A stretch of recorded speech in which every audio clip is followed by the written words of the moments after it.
Students யாரெல்லாம் homework பண்ணல? Ma'am நான் பண்ணல மேம். எனக்கு தெரியாது. வெளியில போய் நீ முட்டி போட்டு எழுதி அப்புறம் தான் உள்ள வர. ஒரு பீரியட் தான் உனக்கு டைம் இருக்கு. போடி வெளில. சாரி மேம் இதுக்கப்புறம் இது பண்ணவே மாட்டேன் மேம். நீ என்ன சாரி கேட்டாலும் என்ன காலில் வந்து கேட்டாலும் ஏன் நீ உங்கள் அப்பா அம்மாட்ட சொல்லி பிரின்சிபல் மேம்கிட்ட கம்ப்ளைண்ட் பண்ணாலும் இதுமேட்லாம் ஒன்றே திருத்த முடியாது. நானும் எவ்வளோ நாள் பொறுத்து எக்ஸ்கியூஸ் கொடுத்துட்டு இருப்பேன். போய் எழுதுடி போடி. அவளுக்கு இப்படின்னா நம்மளாம் ஹோம்ஒர்க் எழுதியே. நம்ம வெறும் நோட்டோட தானே ஹோம்ஒர்க் நோட்டையும் சப்மிட் பண்ணோம். நான் ஹோம்ஒர்க் நோட் எல்லாருக்கும் திருத்த போகிறேன். So please keep quiet. Bin drop silence எனக்கு வேணும். சின்ன மூச்சு காத்து கூட வெளில வரக்கூடாது. ஒரு லைட்டாக சத்து கேட்டால் கூட ஹோல் கிளாஸே பிரின்சிபல் மேம் ரூமுக்கு அனுப்பிடுவேன். Okay ma'am.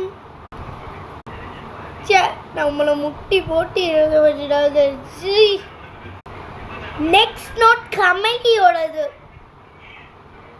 கமலி நீ எதுவுமே எழுதாம சப்மிட் பண்ணியிருக்க. ஐயோ மேம் பார்த்துட்டாங்களா? நம்ம கதை இதோட முடிஞ்சுது. ஐயோ இவ வேற பிரின்சிபல் மேம் பொண்ணாச்சே.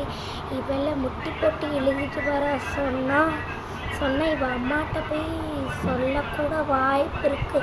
ஸோ நம்ம முட்டி போட சொல்ல வேணாம். கமலி என்னம்மா நீ முடிக்காம வந்துட்டியா? சரி பரவாயில்ல, நீ நாளைக்கு முடி. மேம் ஆனால் உங்கள் அம்மா யாரு? Principal ma'am. பிரின்சிபல் மேம் கிட்ட நான் சொல்லிக்கிறேன். நீ வந்துட்டு இப்போ பாடி ஹோம்ஒர்க்கெல்லாம் பார்த்துக்கலாம், ஓகேவா? ஆனால் இனிமேல் இந்த தப்பு நடக்கக்கூடாது. Yeah okay ma'am. அவளுக்கு மட்டும் ஒரு நியாயம், எனக்கு வேற நியாயமா? மேம் மைட்ரோகாண்ட்ரியா என்ன? இப்போ கிளாஸ் இருக்கும்போது தான் அப்போ நொயின்னு வருவியா? ஆமாம், உன்னை ஹோம்ஒர்க் எழுதணும்னு சொன்னல, எழுதிட்டியா? நான் செக் பண்ணுவேன் வந்து. மேம் ஆனால் அவளுக்கு மட்டும் ஒரு நியாயம், எனக்கு ஒரு நியாயம் மேம்.